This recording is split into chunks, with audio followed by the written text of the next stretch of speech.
Hello दोस्तों, आज हम आपके पास टॉपिक लेकर आए हैं शिक्षण क्या है और शिक्षण की विधियाँ क्या हैं और व्याख्या विधि का पूरी तरीके से एकदम विधिवत वर्णन हमारे इस लेक्चर सीरीज़ में किया गया है। तो जुड़े रहिए साथियों वीडियो के अंत तक। वीडियो में आगे बढ़ने से पहले हमें ये जान लेना चाहिए कि शिक्षण क्या होता है। शिक्षण का मतलब होता है कि बच्चों को सिखाना या बच्चों को पढ़ाना या बोले तो बच्चों को टीच करना। जब हम विद्यार्थी को इस तरीके से पढ़ाते हैं कि बच्चों को विधिवत तरीके से वो चीज़ याद हो जाती है तो उसे ही शिक्षण कहते हैं और उसके भावी जीवन में जो सहायता करती है तो यही शिक्षण कहलाता है। आप लोगों ने पढ़ाई करते समय देखा होगा, लिखा होगा कि उपर्युक्त संदर्भ की व्याख्या कीजिए या इसकी व्याख्या कीजिए या इस प्रश्न की व्याख्या कीजिए।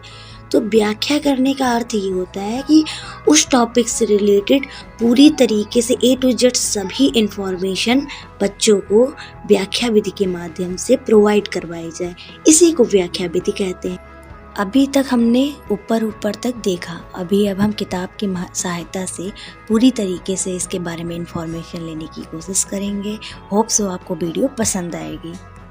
शिक्षण क्या है, शिक्षण की विधियाँ क्या है, उसे क्या तात्पर्य है?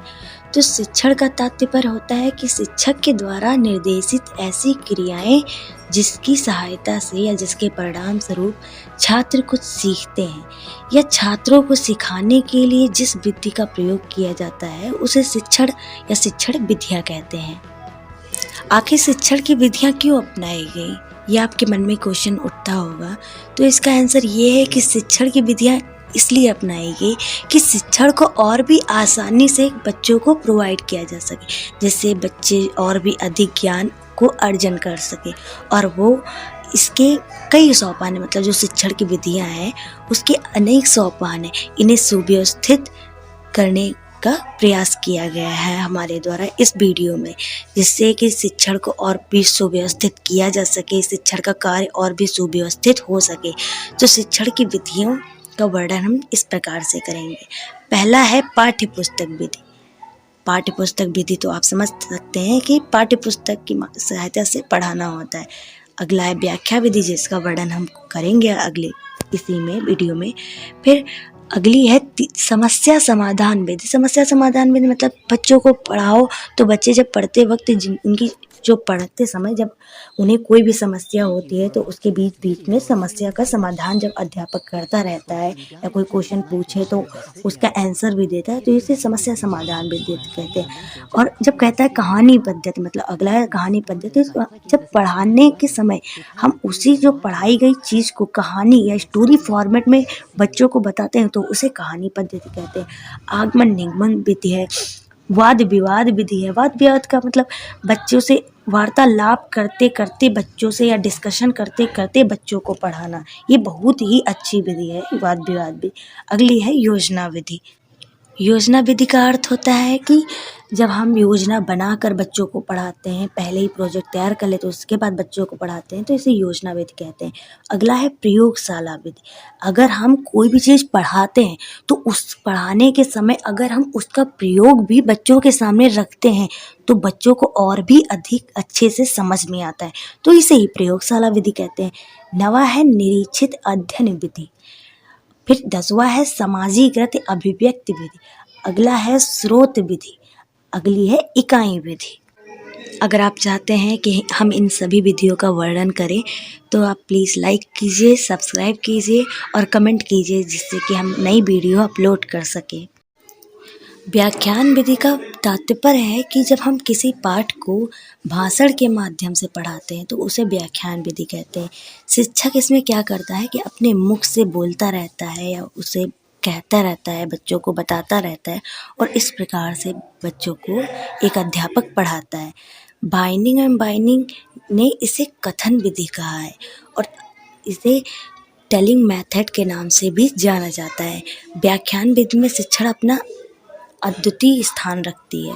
इस विधि द्वारा शिक्षक गहन एवं सूक्ष्म विषय वस्तु को सरल तथा सुबोध बना सकता है। इसका अर्थ ये है कि शिक्षक होता है जब इस विधि का प्रयोग करता है तो जब जो सब्जेक्ट वो पढ़ा रहा होता है उसे और भी अच्छा और अच्छे तरीके से पढ़ाता है, विषय बहुत सरल हो जाती है, उसके लिए सहज होती है समझने के लिए। अब हम जानेंगे व्याख्यान विधि की उपयोगिता क्या है और लाभ क्या है। व्याख्यान विधि की उपयोगिता एवं लाभ को हम इस प्रकार से समझ सकते हैं। पहला है छात्रों को प्रेरित करने में सहायक। मतलब जब अध्यापक पढ़ाता है व्याख्यान विधि की सहायता से, तो पढ़ाते समय बच्चों को प्रेरित भी करता रहता है और उसे बोलते बोलते या कथन के माध्यम से बताते बताते वो बीच बीच में विद्यार्थियों को प्रेरित करता है, जिससे विद्यार्थी और भी अधिक अच्छे से समझ पाते हैं। और यह बहुत सहज होती है विधि समझने में। मतलब जब हम किसी टॉपिक को A to Z सारी इन्फॉर्मेशन व्याख्या विधि के माध्यम से दे देते हैं, तो वो ऑटोमेटिक सहज हो जाती है। अगला है शिक्षक तथा शिक्षार्थी के संपर्क को सरल बनाने में उपयोगी। यह विधि जब जो व्याख्या विधि है, जब इसके माध्यम से शिक्षक पढ़ाता है बच्चों को, तो इसमें क्या होता है कि शिक्षक तथा शिक्षार्थी दोनों एक दूसरे के कांटेक्ट में आते रहते हैं या एक दूसरे से संपर्क करते रहते हैं। वह A to Z जब इन्फॉर्मेशन देता है तो उसके बीच में बच्चों से कुछ पूछता भी है, कुछ बताता भी है। जो प्रश्न बच्चे पूछते हैं उन्हें डिटेल से उनके सामने रखता है और अपने भी कुछ चीज़ें उनको बताता है, अपने भी विचार रखता है। ये व्याख्या विधि शिक्षक तथा शिक्षार्थी के मध्य बहुत घनिष्ठ संबंध बनाने में भी उपयोगी रहता है, जिससे जो शिक्षार्थी है वो सफल हो जाता है कि वो टीचर से अपना संपर्क स्थापित कर सके और उसके सामने ज़्यादा नर्वस ना हो, ज़्यादा डरे वरे नहीं। तो ये बहुत उपयोगी विधि है। जब भी हम किसी टॉपिक को स्पष्ट करते हैं या उसकी व्याख्या करते हैं, तो इसमें क्या होता है, उस टॉपिक के बारे में पूरी तरीके से स्पष्ट हो जाता है। व्याख्या करते समय जब हम किसी टॉपिक को पढ़ाते हैं तो उसे पूरी तरीके से स्पष्ट कर देते हैं, उसे सरल कर देते हैं बच्चों के लिए। उनके जो बच्चों के मन में कोई भी डाउट नहीं बचता, तो इसे स्पष्ट करना कहते हैं। समय और शक्ति की बचत में उपयोगी। जब व्याख्या विधि से पढ़ाया जाता है तो स्टूडेंट जो होते हैं उसको समझ में भी आता है और पूरी तरीके से स्पष्ट भी हो जाता है, उनके लिए सरल भी हो जाता है, सुबोध भी हो जाता है। सुबोध का अर्थ होता है अंडरस्टैंडिंग या समझ, उसके बारे में समझ पैदा करना।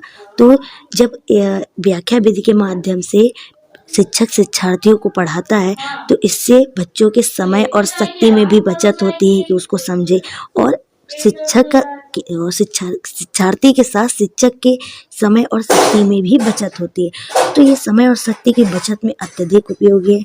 इसके अलावा प्रतिभाशाली विद्यार्थियों के लिए भी अत्यंत उपयोगी है। अब प्रतिभाशाली विद्यार्थियों के लिए कैसे उपयोगी हो सकता है? जो प्रतिभाशाली व्यक्ति होते हैं वो पूरी तरीके से एक टॉपिक को अच्छे तरीके से समझना चाहते हैं, स्पष्ट तरीके से। मतलब एकदम A to Z जिनको इन्फॉर्मेशन चाहिए होती है उन्हें प्रतिभाशाली बच्चे कहते हैं। तो उनके लिए यह बहुत ही उपयोगी सिद्ध होती है।